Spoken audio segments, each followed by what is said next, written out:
And when you look at finances as a whole, It's you very look at how emotional. people invest. Finances is all about emotion, Of course. right? So why stock markets surge up and surge down is largely based on emotion. When people lose and make a lot of money, it's again controlling emotions.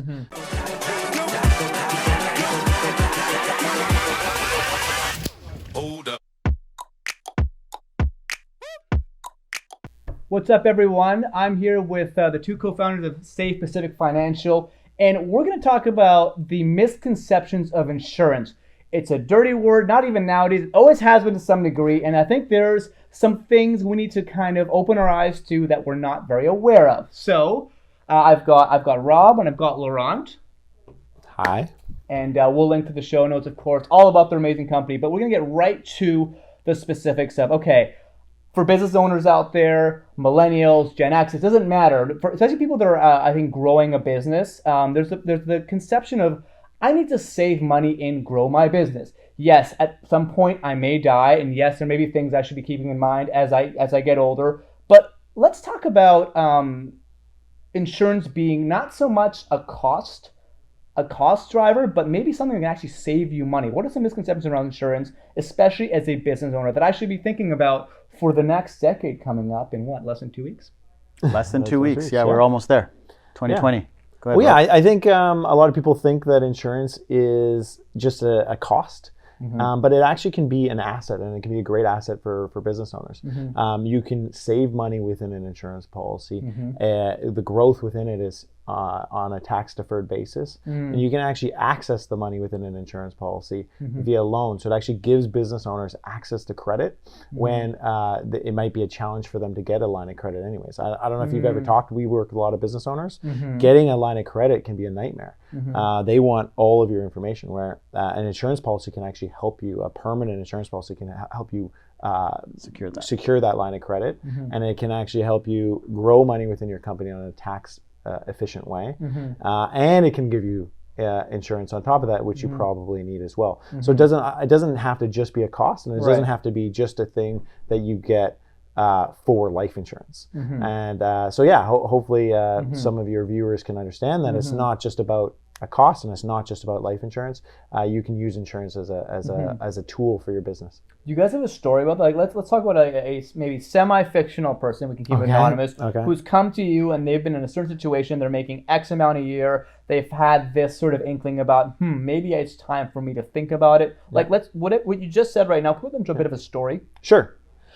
So, I mean, we work with a lot of clients in this situation. They are incorporated. They have a successful business. They are paying themselves a salary. Usually their accountant says, pay yourself whatever you need to live on, leave the remaining in your company, right? Why? Because your corporate tax rate is lower than your personal tax rate. So you're leaving money within your company. You're saying, okay, well, where am we going to put this? There's no RSPs or tax-free savings accounts that can be held within your company. Right, good to know. So that person is saying, well, how can I grow money within my company in the most tax-efficient way?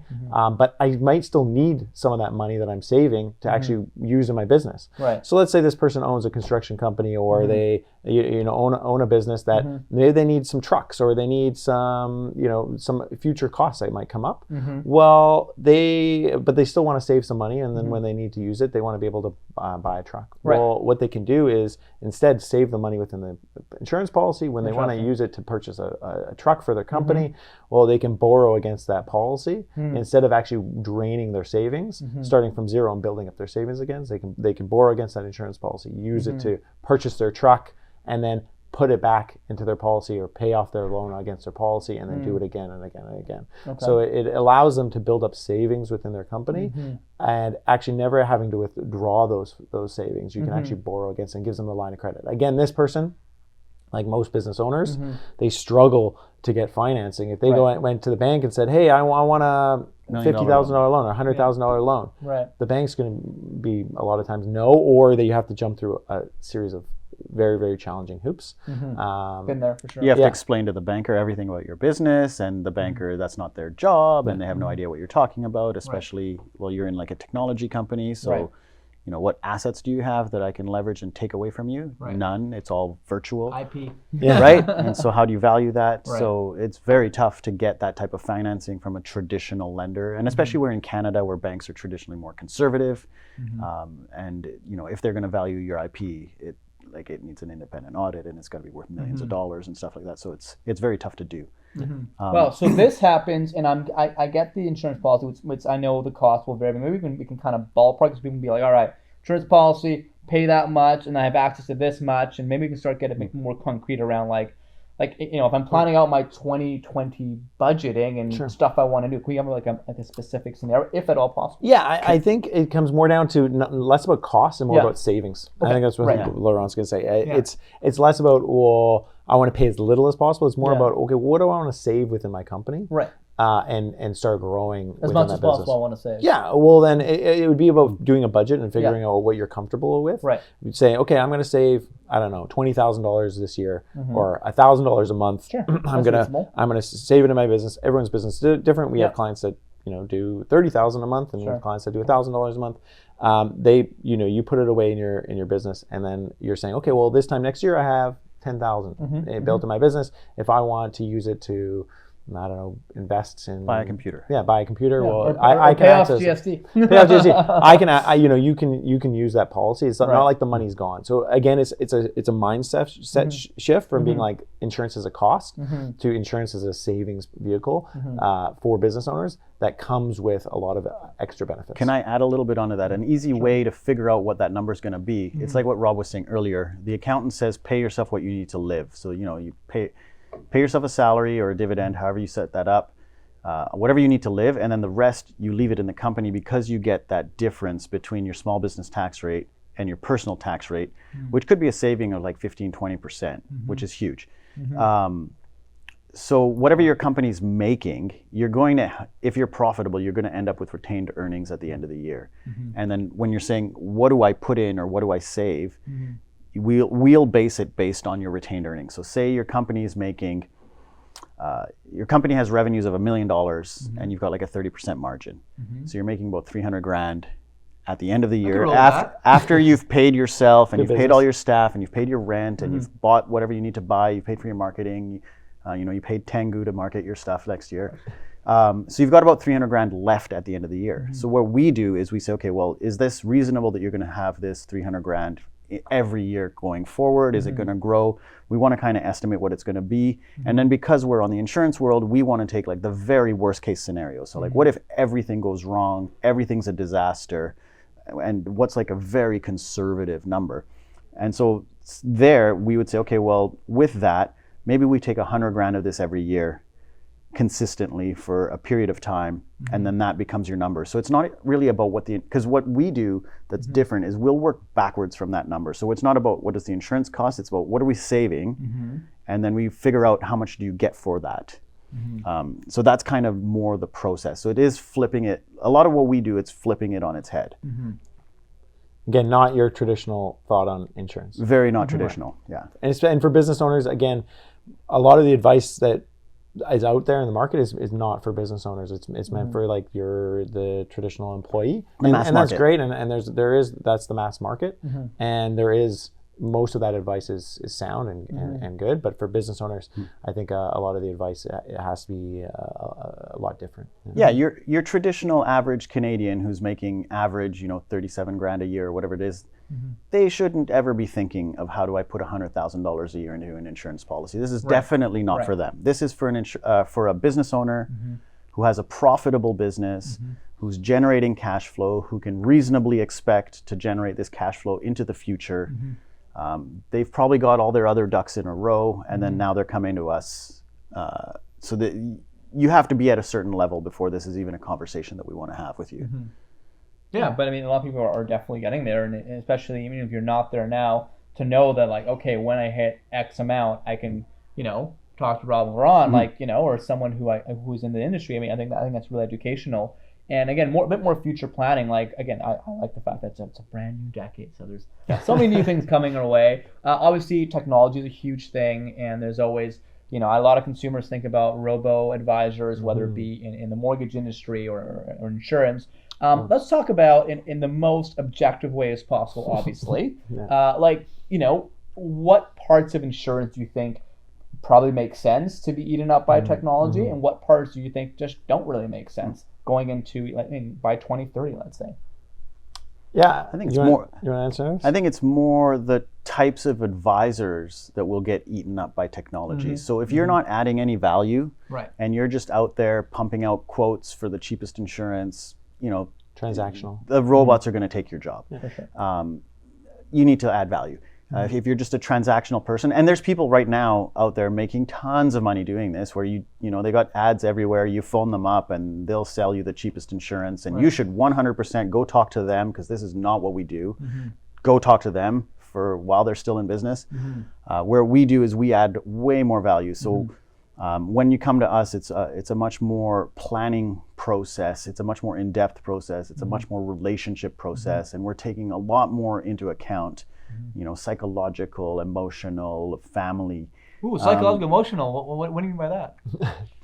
You've got me hooked. Right. Okay. Well, there's.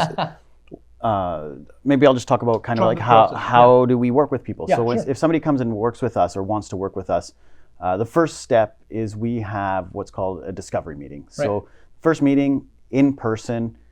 We want to do it face to face. It's about an hour, and we ask about 6 pages of questions. The first bit is kind of where you are now. This is your standard stuff. Do you own your house? How much do you make? Are you married? Do you have kids? Like basic, vital statistics kind of information. Then we go into where are you going? So this is where you are. Now where are you going? So what are your goals? What are your concerns? What could throw you off track? And we keep those goals and concerns kind of focused into 3 kind of categories, personal, professional, and financial. So what are you trying to do in the next couple of years? And then the third section of our first meeting is really more philosophical. Right. Now we want to get to know, how do you think? What is your value system? What's important to you? What's not important to you? So some of the questions that we ask would be, what did your parents teach you about saving, investing money? Right? And then that brings up a lot of issues for people, because some parents did really well and some parents did not do really well, and that would affect how people get to where they are today. One of my favorite questions that we ask is we ask people to define for us what's enough money, what's a lot of money, and what's too much money. That's my favorite question to ask, because Too much money, that's an interesting one. Yeah. we get all sorts of different answers, and the answers there really give us a sense of that person's, I call it their sky. How high is your sky, right? If the sky's the limit, is your sky here, or is it here, or is it here? And we want to know where that is, right? How do you feel about that, and how do you get there? And will you ever even be able to get there? Does your emotional state let you get there? Right, and it sounds like you're doing coaching here to some degree, which I want to be coached if I was, as a business owner, I want to level up. That's what I want to do, right? And I'm thinking about the robot question again. I mean, technically you could have a form to fill out, or maybe it's voice AI stuff that you could technically do that as well. But it seems like I wouldn't why would doing that to a computer screen would make me seem like I'm just a total crazy, right? So it seems like with them, I guess, trusting you to some degree and getting to these deep conversations, you're coaching them through kind of where that goes. And there's always a cost to things too. As far as the max amount of money you want to make, well, if you want to make this much money, you're going to have to, sacrifice this personal lifestyle. You're going to have to work this hard. You're going to have to do X, Y, Z. And not everyone's like that, right? Even self-employed folks, right? So it seems like there's a very important kind of foundational conversation around where you're shooting. Yeah. Well, where what you're touching on, where robots will replace humans, is the areas that it can. Right. And where the area that they can't replace humans is that emotional, that EQ, right? So that's where the value is. So every business that is transactional or is very low value, that humans don't need to be involved in, can be replaced by a robot. So it's same as our business, same as every business. Totally. So where you look at where can you add value as a human being, it's, I think, EQ. So what Laurent is touching on. Emotional intelligence. And when you look at finances as a whole, you look at how people invest. Finances is all about emotion, of course, right? So why stock markets surge up and surge down is largely based on emotion. When people lose and make a lot of money, it's again controlling emotions. So you touch on coaching, and it's definitely when if you have a financial advisor, Right. that's what you're paying for. It's the coaching. It's not the buying that stock. mutual fund or picking that and getting into the market or buying that insurance. Right. It's having someone with the knowledge that can, one, really understand your situation, not only your assets and liabilities, but Right. also understand the way you think Right. and what you're trying to achieve and your goals. And that's something beyond How what the pieces fit together. What a robot can do. Totally. And so you guys are in the bucket of financial planner, insurance planner. Like, what's the? How So we're financial advisors, Okay. and our area of like expertise, where that I think that differentiates us apart from anyone else is on the insurance side, is on the life insurance side. Interesting. And that's an area that we feel like we're better than anyone at. Yes, we do investments as well, and a lot of times we will refer out the investment piece. But where we're brought in with a lot of people is on the insurance side, and that's the area that we're really good at. And very specifically, so obviously on the insurance side, but in high cash value insurance for business owners, Right. that's our niche and our lane where I think that we're better than practically everybody. I love it. That's good. Well, people are going to be a judge of that, and I hope they do contact you guys, right? And you've got to put your best foot forward. Yeah. Let's talk about just a closing thought on, again, the future, even just 2020, not to get too futuristic, but I believe in 2018, there was a new law passed that's really affected your business and people should know about. Why don't we talk about that and any other trends that have happened semi-recently that are really going to be something people should think about moving into 2020 and beyond? Yeah, actually, it was 2017 the law was passed, and then it was first impacted people in 2018. So there was a bit of time there And where they paid it in 2019. Yeah, and then Sounds really like a it mortgage was stress test. Lots of things happened around that time. totally. And yeah, they were trying to make they were trying to get more tax dollars essentially, and they pitched it as they were taxing the greedy 1%. This is only going to affect wealthy business owners. But it was really impacting a lot of people like dentists, doctors, lawyers, Business and corporate realtors. A lot of business owners were impacted. So it caused a big stir. It was the one they limited income splitting, and a lot of trust planning has been changed. But also a big one as well as the passive income rule changes. So what they did was they basically they want to limit how much money people are investing passively within their companies, because like we were describing before, your accountant says pay yourself a salary that you need to live on, leave the rest in your company because your corporate tax rate's lower. And what a lot of people will do is they'll invest within their company for their retirement.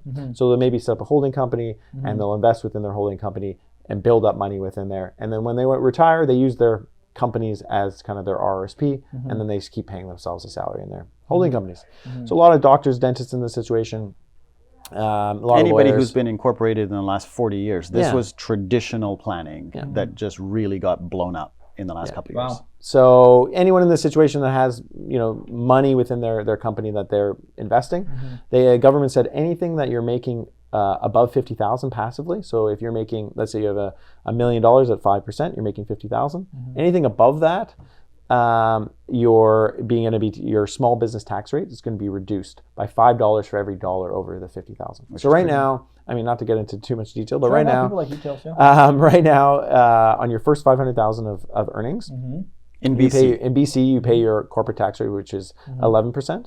After the 500,000, you pay a higher tax rate, which is 27%. What the passive income rule said was, yes, but if you're earning more than 50,000 passively, up to once you hit 150, it grinds your small business tax rate down to 0.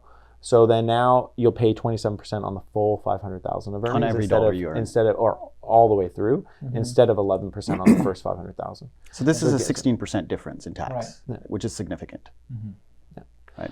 So what now the challenge is for a lot of these business owners, that could be 16% on 500,000, that's 75,000 in tax, right? So if you made 150,000, well, that's an extra 75 grand in tax. Plus you got to pay capital gains within your company. Plus there's all these other issues. So this has caused an issue for a lot of business owners that are looking for tax planning. Again, when there's a few different solutions that have been coming up in order to solve this new challenge. I got it. I love it. Closing thoughts on the question around things people should know about going into 2020 and beyond before we talk about some ways you guys are leveling up as business owners going into the new year. We're pretty positive. We definitely work with people who have an abundance type of mindset versus a scarcity mindset. It's tougher to do. Scarcity sells way better. It gets more clicks. Fear, greed, all the bad things happening in the world definitely get more clicks, and they sell better on Twitter or on blogs or in newspapers or wherever you're getting your news from. We always see that there's opportunities. Even when things go badly, there's somebody that's making money on it, and it doesn't have to be bad. You don't have to be some greedy, war profiteer to do that. So we like to work with people that have that abundance type of mindset. Going into 2020 and going into the new decade, there's going to be abundance for a lot of people.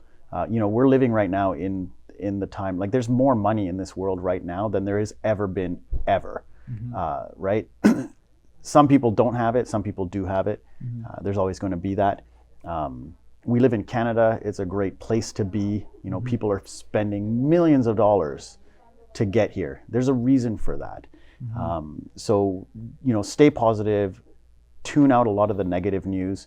If I can tell just a quick story that I've stolen from somebody and I don't remember where it came from, but if you just think of cats, everybody knows there's cats. There's millions of cats in Canada, right?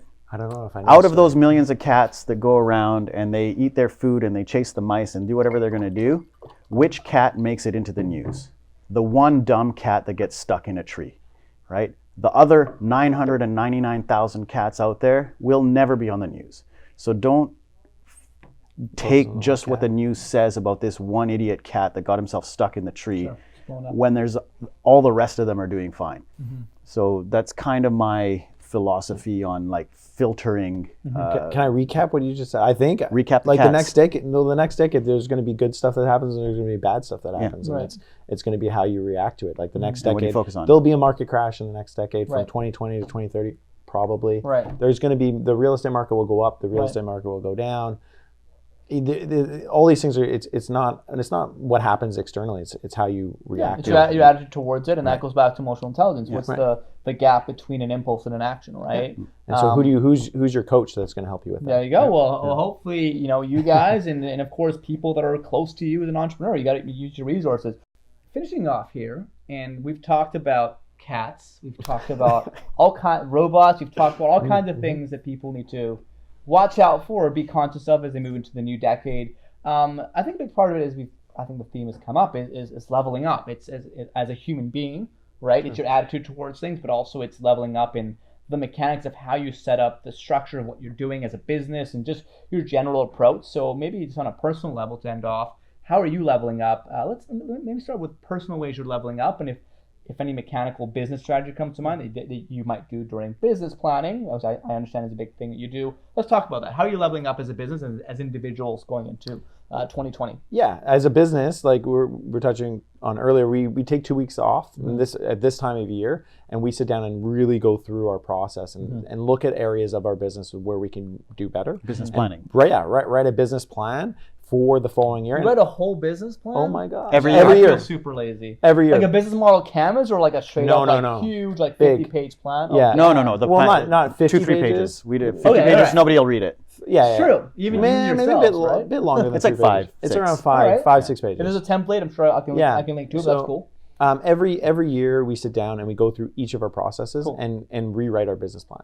Cool. So it's the mission, vision statement, all that sort of stuff. But also it's the little details like client onboarding. How can we make the process smoother? We look back. So we look back at the previous year and say, okay, what worked? Yeah. What didn't work? Right. Where can we improve? And what can we add? Maybe if it's technology or if it's marketing. And then more videos. Same with marketing. We'll say, okay, well, what's our marketing plan next year? How many videos are we going to make? How much content are we going to do? Where are we going to market? What activities are we going to do in order to hit our target? So if we say our revenue is going to be $1 million, well, what activity, what marketing and networking, whatever it is, what are we going to do in order to reach that revenue, and even break it down from which source and how much, and why do we feel this way, and then again, because we've been doing it for several years, we look back and say, okay, well, this works and we know we can generate X from this, so we'll keep this, this didn't work. Let's do something new that might be better. So business planning is so important because it allows us to now, when 2019 or 2020 starts, that we can just execute. And we don't have to think. And when someone comes to us and says, "Hey, do you want to do this marketing plan? Or you want to do this?" No, we're focused on our marketing plan. We're doing our plan. Come talk to us in November, December. Right. So whenever someone wants us to change, it allows us, the business plan we do now allows us to stay focused throughout the year. That's huge. It allows you to say no, which is I think the hardest thing nowadays. Yeah, totally. And everyone one wants thing to actually mechanical that we do that wasn't brought up is we segment our clients into different segments. So because we're Safe Pacific, Pacific Ocean, all that stuff, so we have our clients labeled as whale, marlin, tuna, salmon, minnow. And then we'll go through and we'll say, okay, out of our, say Rob was using $1 million as a number, how much is going to come from each category? And then what do we do for each category? So how do we get more whales? How do we get more marlins? How do we get more salmons? How do we get more tunas? And then what do we do? And then and what do they all get from us as well? Because they all get a different type of client service model. Yeah. One thing that we also do is we do our 80-20, our Pareto rule on our clientele. So we make 80% of our money off 20% of our clients. Same with most companies. Actually, I think ours is probably we make 90% off 10%. And so we say, okay, well, how do we focus on getting more of that 10%? And then most of our marketing effort and our marketing dollars goes strictly towards getting those. And then as we're slowly doing that, our business gets better and we're working with better people. We're working with people that are better fit for us. So the way that our business plan allows us to say no to outside people trying to pitch us stuff, having the client segmentation also allows us to say no to people who are not our ideal clients. And so we only want to work with ideal clients. Yeah, and them as well. So you save both people time, and it's very specific. I think a lot of people, especially if you really want to make money and whatever, you're like, say yes to anything, and then at some point you realize that it's not worth the effort. Yeah, and if you have your A, B, C, D clients, like our D client might be an A for somebody else. Right. So they should be working with that person because that person is going to give them way more time and effort and love than we will. I love it. So ways you guys are leveling up as human beings, whether it's meditation, books you're reading, productivity hacks, mindfulness, whatever it is. I mean, you can see my bias, right? Whatever your level up tactic is, have you guys thought about that yet? What is it for the new we year? just constantly do that. Well, yeah. And what are you doing that you're going to keep doing more of? Yeah. I think our lives changed a lot in the last year because we both had children. Congratulations. And so it's definitely, as far as like routine goes, I think 2019 for me personally has been like finding that new routine and finding, because I did have, given you have less time now. Totally, because I had my gym in the morning, and then I had my breakfast, and then I come to the office a certain time, but all that gets kind of thrown out the window. That's gone. Yeah, so 2019 was kind of finding the new balance. Cool. And so I think this is again time of the year of reflecting of like what that lifestyle and like routine looks like. But I think finding your routine as for mental health, for all of those sorts of things, like, is super, super important. So 2019 was really good for me because it was like kind of a big learning year where I think I had my routine dialed, and 2019 was kind of figuring out that new routine. So yeah, I think this is going to be a good reflection time where Christmas is that great reflection time of like, what do I need to put into my routine to make it better? 100%. There's a book by Ron Holiday, new book called, I believe it's Stillness is the Key. And just as the name says, it's all about finding stillness to break through in creativity and even just, of course, mental health. So very relevant. Laurent, to wrap things up. All of those things that you said. So we just kind of practice those anyways. I think we're pretty good. We do constant learning. We're always going to seminars. We're always buying people's courses and going through them. We're always going on like kind of retreat trips and stuff like that, where we go and it's like industry focused trips. And that really helps. But like what Rob was saying, this year, well, before this year, we used to have a good schedule and we were in the office at the same time, going to the gym at the same time, all this stuff. And then having a kid just blows that right up.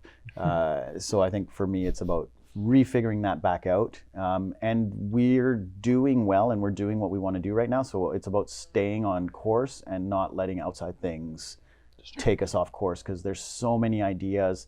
There's so many things you could be doing. There's this new thing that happened over there, and are we going to do that? So we're just trying to really figure out what works, how to keep doing what works, how to get rid of what doesn't work, and just take that next step forward. And the constant filtering, right? So we've purposefully built this into our lives where we don't allow negative people around us. We don't want anything to do with them. I wish them the best, but it's just not, they just can't do it in this circle. And so just keeping that filter, keeping that filter active, and then attracting good people to come in who can help and take us to the next level. Those are the people we want to be with. Those are the people we want to be. And then we're trying to do that to our clients. So what we're always trying to do is trying to figure out how do we add more value to our clients, right?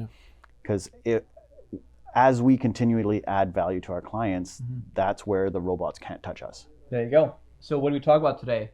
Robots, Cats. automation, cats, Babies. babies, how insurance can be a cost saver versus a cost driver. And a huge moneymaker if you do it right. Right. Exactly. If you do it right, it's one of your biggest assets. I love it. And of course, business planning, super, super important for everyone who's self-employed. So with that, thank you to both of you for doing this extremely last minute, actually. They're quite good at their improv. We come in for a meeting. I'm like, hey, how would we just film some stuff and get pumped up for the new year? So we were talking about this with him anyways, and he's like, why don't we stop this meeting and just have it in front of a camera? So we kind of just had a meeting in front of a camera. You guys are awesome. Yeah, I really appreciate it. And for everyone watching, keep leveling up your living, and see you in the new year. Hold up.